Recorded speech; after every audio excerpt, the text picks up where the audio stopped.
इस वक्त मेरे देश के प्रधानमंत्री को कश्मीर जाना चाहिए था, वो बिहार पहुंच गए। ये तस्वीरें जो पूरा देश देख रहा है, वो तस्वीरें आपने देखी कि नहीं देखी? वो नीतीश कुमार जो राज्य के बिहार के मुख्यमंत्री हैं, मुस्कुराते हुए पीएम मोदी के साथ दिखाई दे रहे हैं। वो तस्वीरें आपने देखी कि नहीं देखी? नहीं, बिल्कुल मैंने देखी वो तस्वीरें। देखी आपने? जिस वक्त कश्मीर में होना चाहिए था मेरे प्रधानमंत्री को, वो बिहार में चुनावी रैली कर रहे हैं। ये आपका ठीक, आप बात कर रहे हैं, लेकिन नहीं बोलिए अगर मैं गलत सवाल कर रहा हूं तो। ये मेरा सवाल नहीं है, इस वक्त पूरे हिंदुस्तान का सवाल है। पूरा देश जानना चाह रहा है कि आपके लिए चुनावी रैली जरूरी है, बिहार जीतना जरूरी है, या फिर मेरे देश की लाज? नहीं, चुनाव रैली का तो इससे कोई संबंध ही नहीं है। 3 दिन पहले की जो घटना थी, उस घटना में पूरी कैबिनेट की बैठक बुलाई गई। दिल्ली में प्रधानमंत्री जी ने अपने हाथ में कमान ली, सारा काम प्रधानमंत्री जी ने किया। गृह मंत्री जी घटना स्थल पर पहुंच गए, रक्षा मंत्री जी आप ये कह रहे हैं चुनावी कार्यक्रम नहीं था ये? नीतीश कुमार वहां पे भाषण दे रहे थे कि हम आपको कभी दगा नहीं देंगे।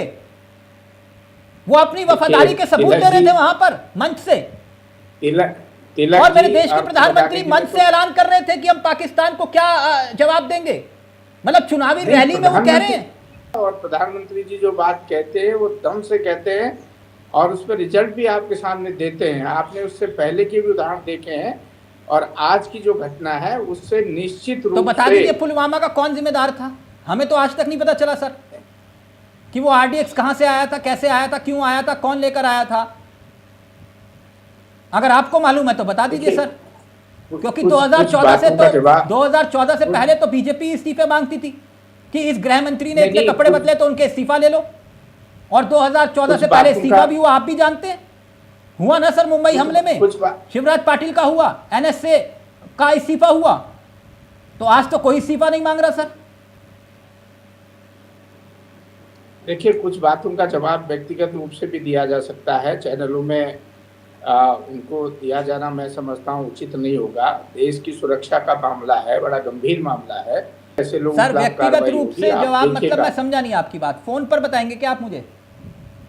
नहीं, मैं आप व्यक्तिगत रूप से आपकी और मेरी बात होगी वो अलग चीज है, लेकिन जिस तरह की बातें हैं उन बातों को देखे देश नहीं, व्यक्तिगत रूप से आप मेरे मित्र हैं, मैं बोल रहा हूँ सार्वजनिक रूप से। लेकिन इसका मतलब ये थोड़ी ना हुआ कि आप जवाबदेही से बच जाएंगे। सरकार में आपको जवाब देना है। बच रहा हूँ मैं एक बात बिल्कुल स्पष्ट रूप से कह रहा हूँ। आपने भी देखा कि माननीय गृह मंत्री जी पहली बार देश का कोई गृह मंत्री घटना के 1 घंटे के अंदर घटना स्थल पर पहुंचा। ये सबके सर 1 घंटे में नहीं सर, नहीं 1 मिनट जोशी जी मेरी बात सुनिएगा सर। ये मैं मांग नहीं कर रहा कि गृह मंत्री इस्तीफा दें। आपके बीजेपी के अपने नेता, सर सुनिए ना, बीजेपी सर बताने दीजिए देश को। देश भी ये बात सुने, क्योंकि मैं जानता हूं कि देश की मीडिया में ऐसी खबरें नहीं आती है। आपके अपने नेता अमित शाह जी से इस्तीफा मांग रहे हैं, मोदी जी से इस्तीफा मांग रहे हैं। आपके अपने बीजेपी के नेता जानते हैं सर कौन है? मैं उनका सोशल मीडिया एक्स पर लिखा हुआ बयान पढ़ रहा हूं, जो इंग्लिश में लिखा है, अंग्रेजी में लिखा है उन्होंने, उसका तर्जुमा हिंदी में कर रहा हूं। मैं बताता हूं फिर ये कौन है। ये है सुब्रमण्यम स्वामी। ये देखिए आपकी स्क्रीन पर। जवाबी कार्रवाई की मांग करने की बजाय पहले मोदी शाह से इस्तीफा मांगो। चीन, पाकिस्तान, मालदीव, बांग्लादेश पर कई बार इनकी परीक्षा हो चुकी है और दोनों ने आत्मसमर्पण कर दिया। भारत माता का अपमान हुआ। देखिए जोशी जी, ये कोई मामूली व्यक्ति नहीं है स्वामी जी। पूर्व कैबिनेट मंत्री, 6 बार के सांसद रह चुके हैं, बीजेपी के नेता हैं, खुलकर बोल रहे हैं, कह रहे हैं इस्तीफा लो पहले मोदी और अमित शाह का। मैं आपकी बात से पूरी तरह सहमत हूं। सुब्रमण्यम स्वामी जी ने जो बात लिखी है उनसे यही उम्मीद की जा सकती है। अच्छा, और कोई उम्मीद उनसे नहीं, सुन लीजिएगा प्लीज, मेरी सुन लीजिएगा, उनसे और कोई उम्मीद नहीं की जा सकती। आप भी जानते हैं, मैं भी जानता हूं। क्यों? उनसे हम कोई और उम्मीद नहीं कर सकते हैं। वो यही कहेंगे, निश्चित रूप से कहेंगे। नहीं, एक मिनट, आपने कहा कि हम उनसे कोई और उम्मीद कर नहीं सकते। वो आपकी पार्टी के नेता, निकाल दीजिए ना बाहर उनको पार्टी से, पहली बात। और दूसरी बात ये, ना आपके पास अगर गृह मंत्रालय के पास ED, CBI, income tax, IT, सारी खुफिया जांच एजेंसियां, ये सारी विपक्ष के नेताओं के पीछे लगाने के लिए है। वो क्या गलत सवाल उठा रहे हैं कि आप विपक्ष के नेताओं के पीछे लगा दीजिए सारी एजेंसियां? किसी भी विपक्ष के नेता के पीछे या किसी भी विपक्ष के नेता के खिलाफ अनैतिक रूप से कोई कार्रवाई नहीं हो रही है और किसी का शोषण नहीं हो रहा है। जिसकी जैसी करनी है मथुरादत्त जोशी जी, वो उसको भरेगा, सर भरेगा। ये सारी बातें लिंक्ड हैं कि भाई जब आपके पास खुफिया एजेंसियां इनपुट्स नहीं थे या थे तो फिर क्या एक्शन लिया आपने है? तो फिर इसमें गृह मंत्रालय की कोई जिम्मेदारी नहीं बनती, आप ये कह रहे हैं?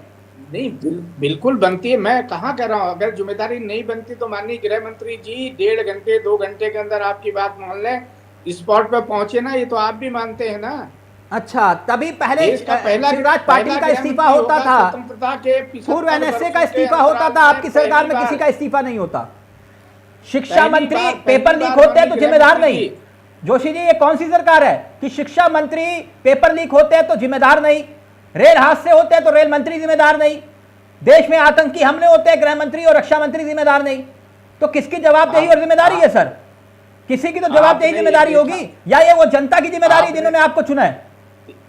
तिलक जी, आपने देखा होगा कि जनभावनाओं के अनुसार ही कार्रवाई हुई है। जहां इस्तीफे की जरूरत पड़ी है वहां इस्तीफा भी लिया गया है।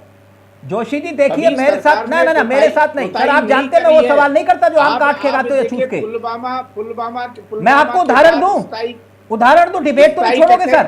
अगर आपके अंदर हिम्मत है, अगर आपके अंदर हिम्मत है तो मैं आपके सामने प्रमाण दूंगा, और देखिएगा मैं आपके सामने नैतिकता की बात है, प्रमाण दे दूंगा आपको। जोशी जी, आप जिस राज्य से आते हैं वो देवभूमि कहलाती है, उसी उत्तराखंड की आपको शपथ होगी, दिल पर हाथ रख के बोलेगा कि आपके कैबिनेट मंत्री, आप ही के कैबिनेट मंत्री गणेश जोशी के ऊपर आय से अधिक संपत्ति का मामला होता है, कोर्ट कहता है कार्रवाई करो। आपने कौन सा इस्तीफा ले लिया सर उनसे?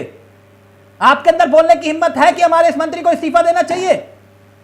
तिलक जी, मैंने कुछ बातें आपको निवेदन ये भी किया कि कुछ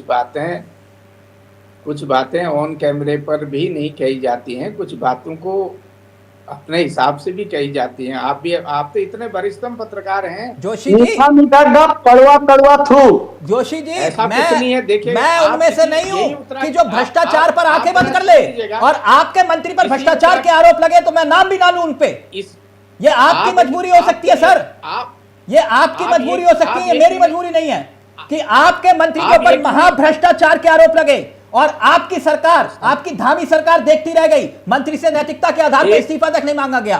भ्रष्टाचार के आधार मेरी आपको गणेश जोशी के ऊपर गंभीर आरोप, आप नैतिकता की बात कर रहे हो सर? मेरी बात तो सुन लीजिए, मेरी बात भी तो सुनेंगे मान्यवर। देखिए, ये पहला राज्य है उत्तराखंड, अगर किसी मंत्री पर कोई आरोप लगे हैं तो यही उत्तराखंड है, यही धामी जी की सरकार है, वही धामी जी चीफ मिनिस्टर है। इस्तीफा लेने का काम भी हुआ है। फिर झूठ बोला सर आपने कि नहीं हुआ है, फिर झूठ बोला आपने। मैं माफ करिए, आप मेरे परम मित्र हैं लेकिन आप गलत बोल रहे हैं। मैं आपको फिर उदाहरण दे दूंगा आपके राज्य का, जिनके ऊपर गंभीर आरोप लगे। हरक सिंह रावत जानी प्रकरण में इस्तीफा दिया कि नहीं दिया तिवारी सरकार में? बिल्कुल दिया। फिर आप ये कैसे कह रहे हो? और आपके मंत्री के ऊपर इतने गंभीर आरोप लगे और आप नैतिकता के आधार पर इस्तीफा नहीं ले रहे, और आप मुझसे कह रहे हो कि बंद कमरे में बात करूं मैं आप लोगों से? आप समय आने दीजिए, उसमें भी कार्रवाई होगी। मैं आपको बिल्कुल भरोसे के साथ मैं अभी वो विषय नहीं है, क्योंकि आपने जिक्र किया तो मुझे मजबूरन वो बोलना पड़ा।